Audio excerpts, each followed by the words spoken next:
Hi guys, my name is Fabian Cancio here for the class of Business Law 1. Today we're going to be talking about chapter 12, content mastery. We're going to be saying for the contract to be valid, the first of four elements that must represent for the contract to be valid is the agreement.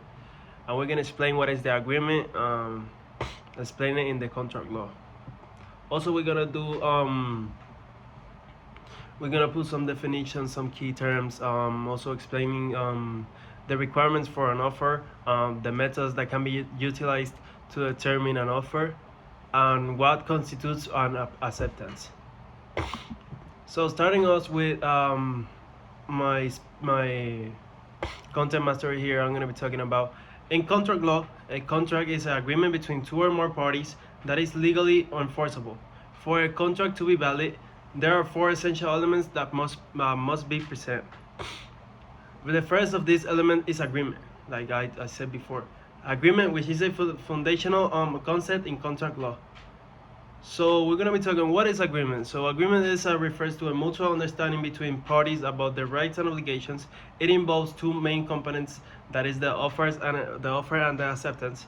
The offer is the initial proposal made by one party, and the acceptance is the agreement by the other party to the term of that offer. Without a clear or a mutual agreement, a contract cannot be performed. So obviously you need an agreement so the contract can be performed, so both parties can be unite together in agreement so they can form the contract. So diving deeper in the requirements for an offer. So for an offer to be valid, it must be clear and definite. The terms of the offer must be specific enough that the parties involved how exactly what is being agreed upon. I'm gonna be giving an example here. So if I offer to sell my car for 5,000, the offer clearly outlines the item being sold, the price, and the expectations of the transaction. An offer must also clearly outlines communicated to the other parties to be valid. Simply thinking about an offer is not enough. An offer must also communicate to the party, and obviously when you communicate to them you can get to an agreement also, and you can put the offer lower or put it higher, depends. Now talking about how can an offer can be determined. So the offer can be determined by five different ways. So the first way will be revocation. The revocation is the offer can revoke the offer at any time before it is accepted. For example, if the offer, if I offer to sell my car for 5,000 and I change my mind before you accept, I can revoke the offer. I can change it. The second one will be the rejection. The rejection will be the offer can reject the offer, which immediately terminates it. So I can reject the offer and there will be no offer for it. Also the next one will be, the third one will be the counter offer. The counter offer. The counter offer if the offer proposes a different deal than the one presented. So if I put one deal first and then I don't know, things went up, sales went up for that car, or the market went up for that car, I can put a counter offer that will be another offer with a high budget, a high price, or a less price. It depends. Now we're gonna be talking about expiration.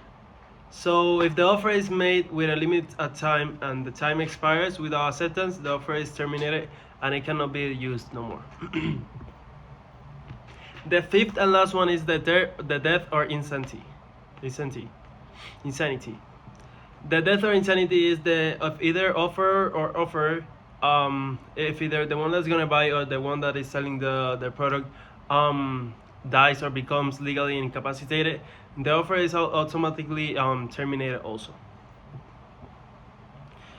Now we're gonna be talking about acceptance. For an agreement to be valid, there must be an unequivocal acceptance of the offer. This means that the offerer must agree to accept terms of the offer without any modification or conditions. For example, if I offer to sell my car for 5,000 and you say I'll take it for 5,000, you are accepting my offer like it is. if you counter by saying I'll take it for 480 for 4,800, that's a counter offer and it's not acceptable. Like that will be no accepting my offer at all. Acceptance must also be communicated clearly to the offerer. It can be communicated to words or actions, depending on the nature of the offer. If I offer, like an example here, I'm gonna give you guys for the acceptance to be communicated clearly. It's gonna be if I offer a reward for finding my lost dog, your actions in returning the dog will be implicit acceptance. So, an agreement in contract law requires a clear offer, which can be determined in various ways. An acceptance that must be unequivocal and communicated. These elements together form the foundation of a valid contract. So yeah, guys, that's much about chapter 12 here, Content Mastery Business Law 1. Thank you, guys.